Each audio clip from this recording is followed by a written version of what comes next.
Hi again. This session takes a look at the weighted average cost of capital. It's the second part of discussion that started with the cost of capital and looking at the components of the cost of capital. The basis of all of this material is Chapter 9 from our course's textbook. And in the first section, we looked at some of the basic components of the cost of capital: the cost of debt, the cost of common equity, and the cost of certain hybrid securities like preferred shares and convertible securities. In this session, we're going to put it all together when we take a look at the weighted average cost of capital. Essentially, the weighted average cost of capital is the rent that we pay on our capital. It's also referred to as the discount rate. It's the average cost of capital from all of the different components, weighted by the proportion of each of those components. A simple version of this with only two capital components. We have the proportion of our cost of capital that comes from debt and the proportion that comes from equity. Here we have the debt part, essentially the weight of debt times the cost of debt, accounting for the value of the tax shield. Now, you remember from our earlier discussion that interest is tax deductible. And so we take our cost of debt, which we saw was essentially the yield to maturity on our debt, and we multiply it by 1 minus the corporate tax rate to get the after-tax cost of debt. The proportions, or the weights, are given as the proportion of debt over debt plus equity, where we only have two types of capital, debt and equity. And we have a weight of equity given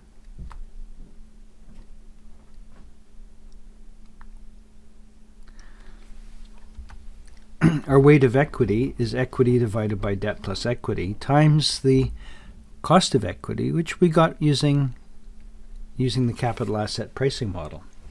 So our total cost of capital is essentially the average cost of capital on all of the firm's projects and activities, or at least the historical average. It isn't necessarily forward-looking, and we'll come back to that in a couple of minutes. Some of the factors that influence the company's weighted average cost of capital are the general market conditions. If debt is cheap, that's part of our market condition. If it's a really good time to raise equity because capital markets are doing well, that's also one of our market conditions. So things like the risk-free rate, the interest rate, and also tax rates might be part of that. And as we've seen in the United States, there was recently a very large tax cut. So that reduces the importance of interest because the value of the tax shield decreases when the tax rates fall. As well, the company's strategic decisions about whether to use debt or equity will be important. Adding more debt lowers our cost of capital, but it increases the riskiness of the firm. Some companies may make a very strategic decision to use a highly leveraged structure with a lot of debt to change the nature of their business. Also, companies might have a high dividend payout policy, which will mean that additional capital has to be provided by adding more debt. The company's policy with regards to new investments. How aggressive is the company going to be about growth? Are they interested in buying competing firms? In that case, they'll probably have to leverage the business because it's harder to raise equity in the short term to do that. So companies with a lot of higher risk and new projects, especially those funded with additional debt, will have higher costs of capital. The weights that we use are going to be determined by the actual capital structure of the company. They're the percentages that will be funded from each component. We're going to, if we are operating inside the company, we're going to use the company's own target or strategic weights. If the company has decided to be funded with 60% equity and 40% debt, that probably came from the board of directors and from the top management. And those are the numbers that we would use, not the actual weights, but the target weights. If you're an outsider, you probably don't have that information. So the best that we can do is to estimate the weights using the current market values of debt, equity, and preferred shares. So if we don't know the market value of the debt, then we're going to use the book value of the debt. I should emphasize, by market value, we mean the value at which equity and debt trades in the stock market or the bond market. To get the market value of the equity, we would take the share price times the number of shares that are outstanding. Today's share price times the number of shares that the company is currently issued. That's called the market capitalization, or simply the market cap. That's the total value of the company according to the stock market. And typically the market capitalization is greater than the book value of the company's equity, because the book value of the equity is reported at historical rates and doesn't account for things like inflation or intangible values, or perhaps particular customer relationships or network effects that are also going to create value for the business. The debt of the company's bonds, may also be valued using the market rate, but that's a lot of work because the company may have several bonds, some of which trade at a premium or a discount to the par value. And also, not all of those bonds will be publicly traded, so we don't have current reported prices. So if you're an insider, you may be able to get those exact values. But if you're an outsider, the market value of debt is not going to be easily determined. We'll use the book value of the debt. And the book value is typically pretty close to the market value when we're talking about debt. An example of how this works. If you have a company which has a current share price of $50, say that the value of our equity is equal to $50 per share times 3 million in shares outstanding. And so that means the market value of our debt is 150 million.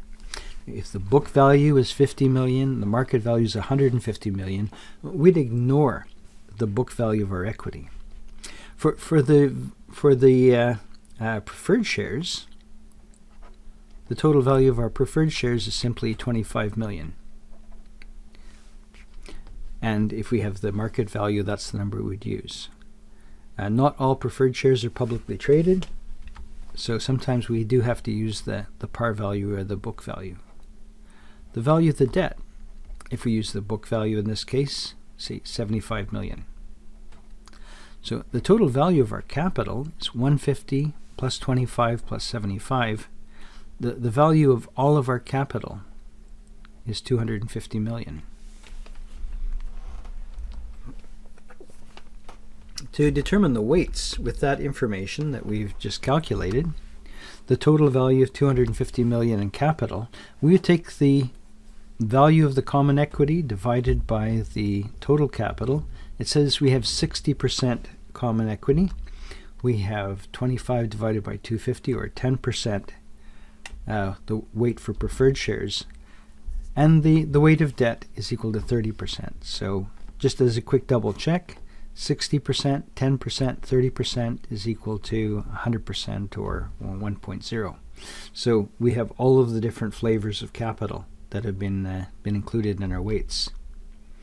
Now, to calculate the weighted average cost of capital with that information, and using a formula that's similar to what we saw before, but a little bit different, a little bit augmented, we have the weight of debt times the cost of debt. So first term is debt, second term is equity, and the third term is for preferred. Now, some firms have many different types of debt, equity and preferred. Take a company like Tesla.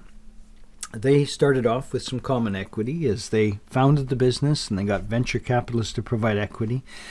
They did an IPO, became publicly traded, so that the equity started off first. Then they had debt because they could now afford to, or they're now able to borrow money from the banks and from some specialist debt providers to build their factories. And they had collateral, so debt was now a possibility.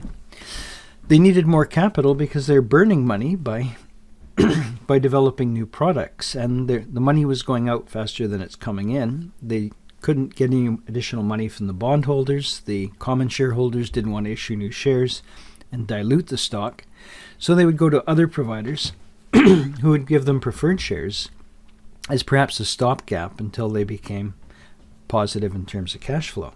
So that's why we see preferred shares start to enter into our calculations. Now, in our previous series, in the previous video in this series, we talked about components, and we calculated our cost of debt, the cost of preferred, and the cost of equity. So 11% for debt, 9% for our preferred shares, and 14% for our cost of equity. We can now calculate the weighted average cost of capital. From the weights that we just calculated, we said we had 30% debt, so our weight of debt was 30%.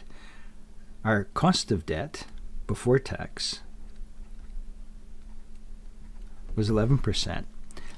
Our tax rate, remember, was 40%. So 1 minus 40% is 60%. The weight of preferred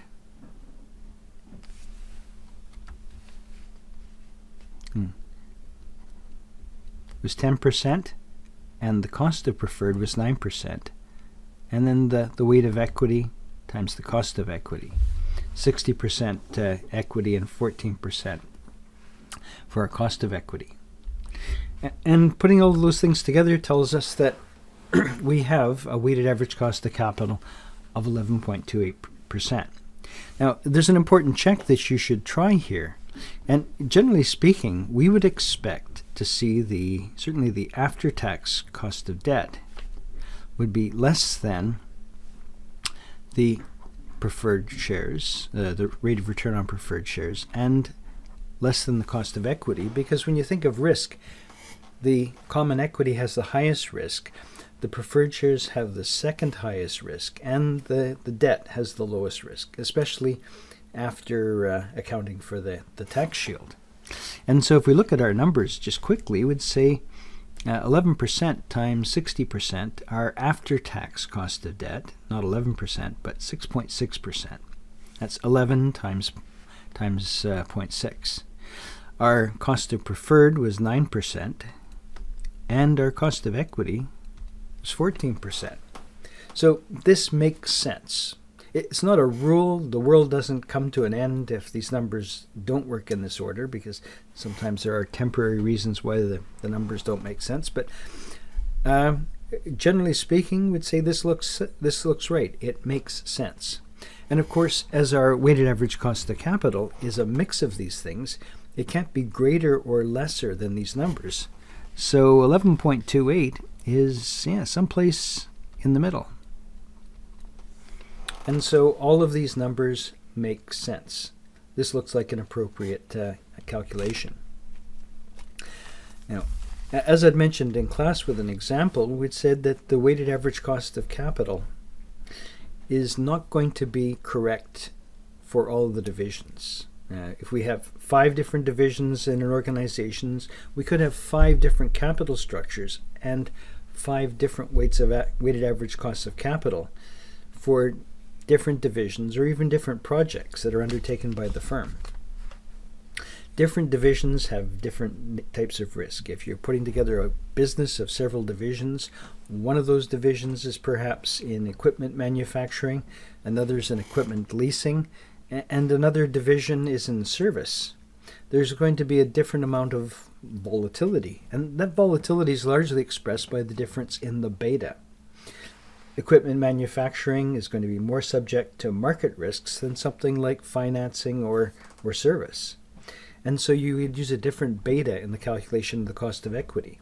Some businesses are mostly funded with debt because they're easy to finance. If we're going to have a finance division, for example, Caterpillar Finance, will largely be funded with debt that's provided by other sources. We can borrow money through bonds in order to fund the leasing of capital equipment. That's easy to do, so we could be 90% debt, where manufacturing might be 50-50.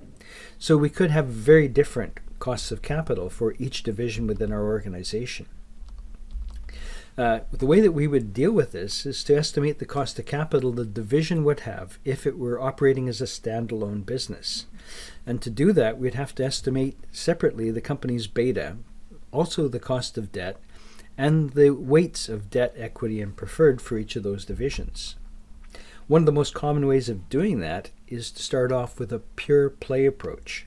That's basically to say that this company is like its competitors who are only in that line of business. The manufacturing company that has no parts and service and has no finance division. The finance organization that doesn't do manufacturing. And compare yourself to peers who are in those specific areas. So we'd find several publicly traded companies that operate exclusively in that particular project's business. We'd use the average of their betas, or more likely the weighted average of their betas, as a proxy for that particular project or division, and say the average of these other companies is 1.2, and so that's the number that we should use for our division. It's difficult to do sometimes because quite often competitors are also part of conglomerates and they don't publish that information separately. An example of how this would work, if we had a target debt ratio of 10%, cost of debt of 12%, our risk-free rate was 7%, tax rate's 40%, the divisional beta is 1.7, the market risk premium, RM minus RF, was 6%. We plug that into our CAPM model. And so our cost of equity is the risk-free rate of 7% plus beta 1.7 times RM minus RF 6. It says our cost of equity is 17.2%. We said that we have a weight of debt of 10%, no preferred shares. That means we must have 90% for our weight of equity, because the weight of debt and the weight of equity has to add to 100%. Our cost of debt, we said, was 12%. Our tax rate was 40%. So plugging those numbers into the weighted average cost of capital calculation says for our division, we should have a weighted average cost of capital of 16.2%. If we compare our division to the company, the division's weighted average cost of capital is 16.2%. We just calculated that. If we're told that the company has got a weighted average cost of capital of 11%, then clearly our division is much riskier than the average for the company. And so projects within our division would normally be accepted if they produced a return of above 16.2. Not the company, not the corporate rate of 11.1%. You'll recall from our earlier session that the relationship between risk and return for a typical company is described by what we called the security market line. And that was essentially the risk and return trade-off for all of our types of investments. If we put return on this axis and risk on this axis, and we'll use measures like beta, and in some cases we use standard deviation as our measure of risk. If we have a zero risk investment, it would be way over on the left hand side, very high risk on the right hand side, high return, low return. For our risk-free investment,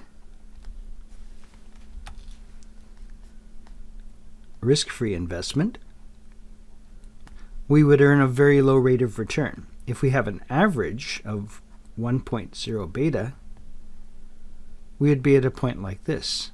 And the line that connects all of these types of investments is called the security market line, or the risk-return trade-off. So if you're at a point on this line, on the right-hand side, very high risk, very high return.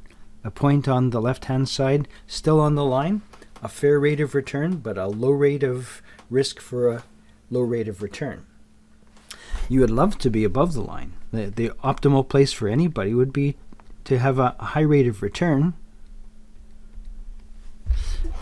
High rate of return for a relatively low level of risk. And of course, the place where we don't want to be is down here in this bottom corner,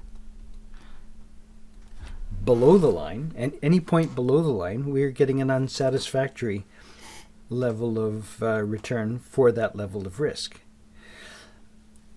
For our business to operate with a higher rate of return than the average for the company, then we must be taking on a higher level of risk.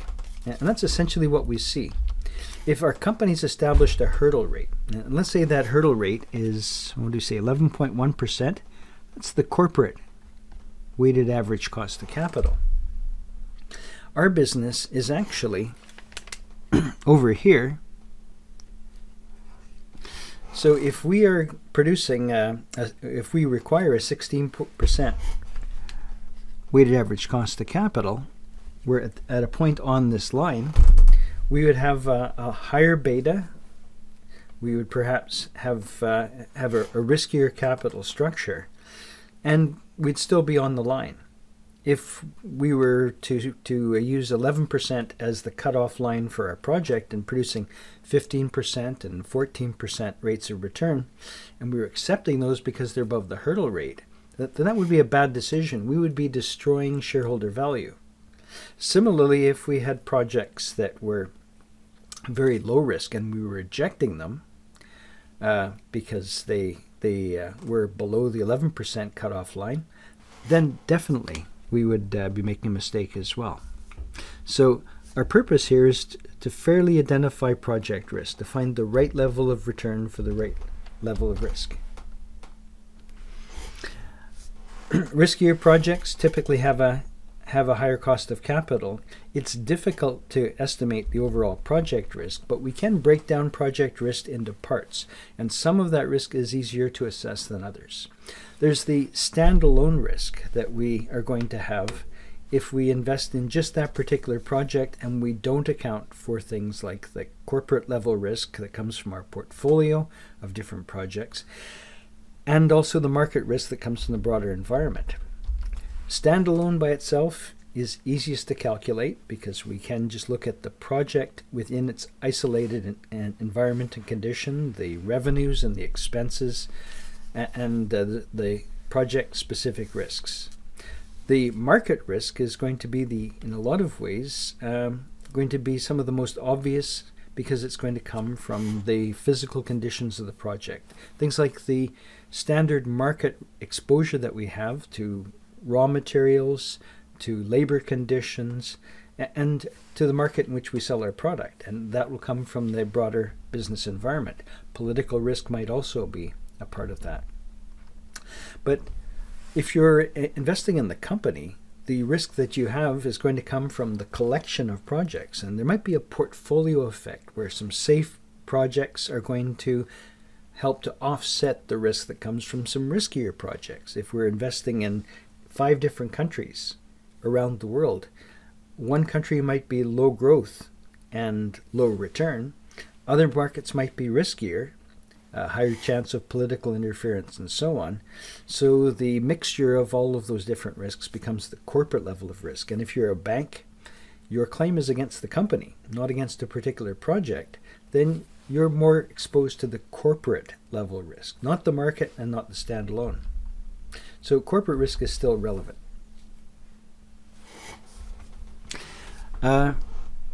If we're looking at individual projects, we can create a risk-adjusted cost of capital for projects by looking at the divisional cost of capital. That gives us our baseline information. A great example of this comes from a power company called AES, American Energy Systems, operating around the world. They said that for their business, they had a 7.5% cost of capital, and they used that on a worldwide basis.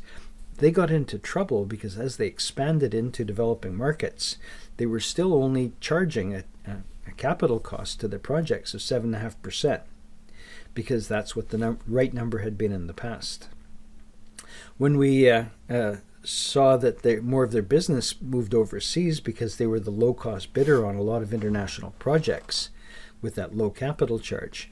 Their business became riskier, their corporate risk became busier, and eventually they got into trouble with the shareholders, and the business almost collapsed. There was a change of management. They brought in MBAs to fix the capital structure. And essentially what they did was they applied a model that took into account the riskiness of the markets, of the countries in which they're operating, but also the riskiness of the technology they're using to scale up and down the capital charge. So perhaps they would have a charge of 21% in Indonesia and 20% in Nigeria and 15% in Portugal and 3% in Switzerland, so that they had essentially created a capital charge rate that would be used for each individual project. Now, that is pretty much a summary of the material that we've covered in the weighted average cost of capital material in Chapter 9. Just kind of a reminder of some of the things that we don't want to do when we're doing our capital calculations. That there are these 4 particular things that should concern us. 4 mistakes that just about everybody makes at some point in a career. We don't want to make these mistakes. They're embarrassing. They're easily caught or easily called out. And if they're not called out, quite often they result in significant costs for the shareholders, and in some cases, extreme cases, perhaps a failure of the firm. Calculating our cost of capital, we want to make sure we use the current rate and not the historical rate for the cost of debt. In fact, all of our forecasting should be forward-looking, because our risk comes from the future and the things we do in the future, not from the things we did in the past. We also want to make sure that we don't confuse the current and historical measures when we're calculating the market risk premium. Typical of this, we choose the historical risk-free rates, the historical market returns, and compare that to the current risk-free rates, which may be higher or lower than they had been in the past. Also, we have the weights, and we'd like to use the market weights and not the book weights. And there are typically all kinds of mistakes we can make with the calculation of the cost of debt, the cost of equity, and the cost for preferred shares. To go back to the first point, when we're estimating the cost of debt, we use the yield to maturity on the debt, which is a forward-looking measure. We don't use the rate at which the bond was issued, the coupon rate. That would be perhaps over-understating the real cost of borrowing. So always use the current interest rate on new debt.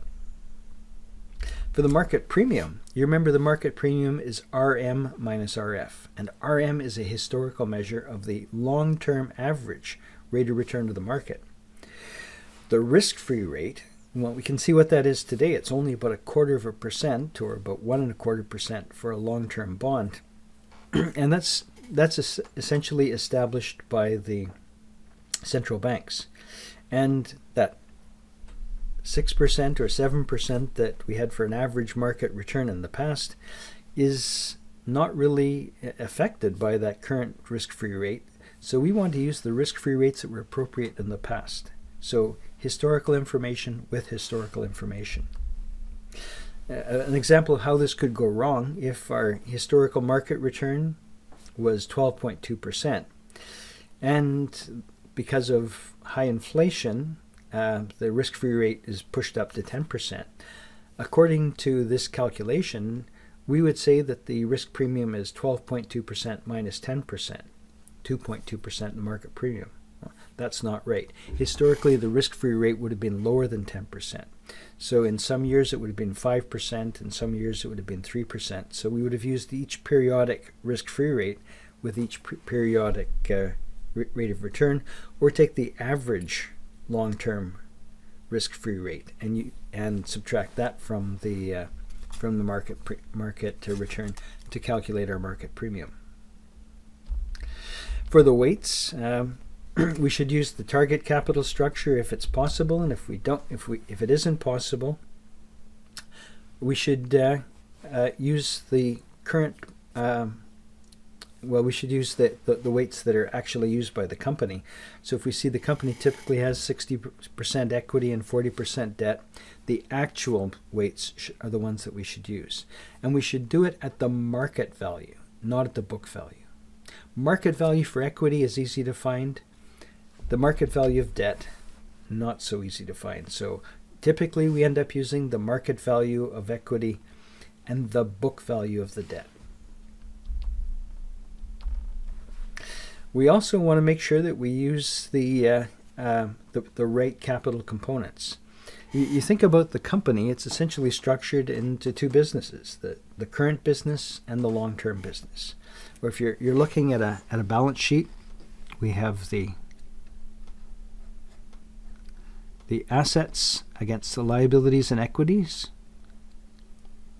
And they're both about the same because they're balanced.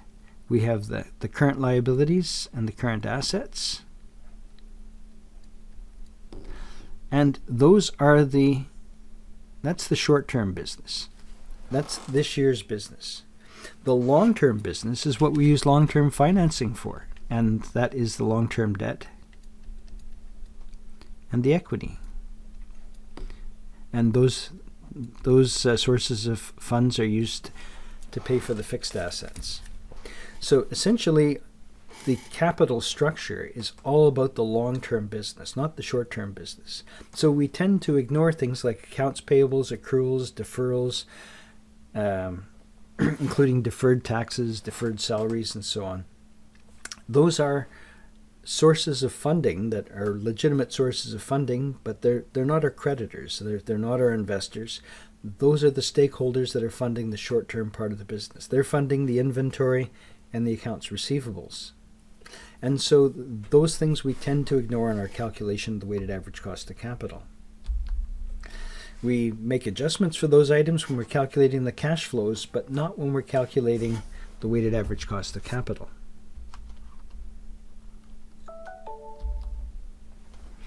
And so as a final example, you can see on this particular screenshot from our Bloomberg terminal,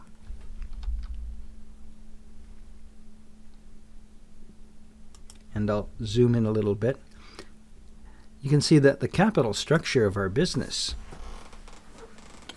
and this is for Shaw Communications, on the day in 2015 when I downloaded the screenshot, their total capital was about $19 billion.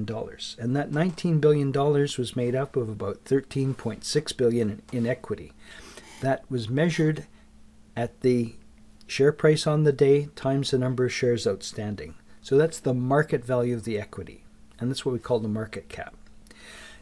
Bloomberg has used their total debt, including short-term and long-term debt. And I would not have used the short-term debt, but they do things a little bit differently. Their long-term debt, mostly bond financing, because they do issue a lot of bonds, at presumably the market value was $5.266 billion. And they had $307 million in short-term debt. So together that gives us, 27% of long-term debt and 1.6% short-term debt, or about 28% total debt. They also had some preferred equity. It's only $293 million, and that represents about 1.5, because we get that by taking 293 and dividing it by total equity.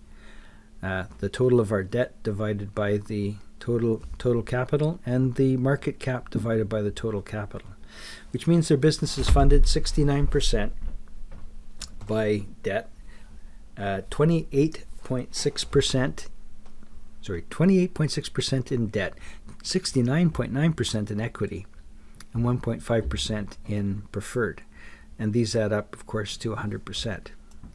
Now, I can see their calculation of the weighted average cost of capital on the Bloomberg screen, because they've taken those weights that I've just calculated, and they've multiplied them by the cost of equity, the cost of debt after tax, and the preferred equity. And weight times cost, 4.9%, 0.8%, and 0.1%. And the sum of those gives me a weighted average cost of capital of 5.7. Now, we'll look at the screen a little bit later when we talk about how this creates shareholder value. But that's going to be part of one of our next sessions. So, in summary, make sure that you cover the material that is in Chapter 9 in detail. It's a long chapter. It's quite important. It's going to be a big part of what we cover in the midterm. make sure you understand how the component calculations have been calculated. Beware of the common errors that I just discussed. Make sure that you understand how the weights are calculated, that you're using the correct values. Fortunately, the weight errors tend to be less important than the component errors. If you make a small mistake on your weights, if you're out by a little bit, that won't have a huge impact on the weighted average cost of capital. Making a mistake on one of the component costs, on the other hand, could have a huge effect on the overall weighted average cost of capital. Make sure that you know where to use the corporate, divisional, or project weights. And when you're looking at the weighted average cost of capital, be clear that you understand that this number is critical. It is essentially the rent that we charge on capital for the firm. If you charge too high a rent, then you're going to say that these good projects are not worth doing, and you'd miss out on good projects. If you charge too low a rent, you'll accept bad projects and directly destroy shareholder value. These two videos have covered in entirety the cost of capital calculation. So make sure that you spend a little bit of time. Video number 1, cost of capital components. And make sure that you understand the material in this one, understanding the weighted average cost of capital.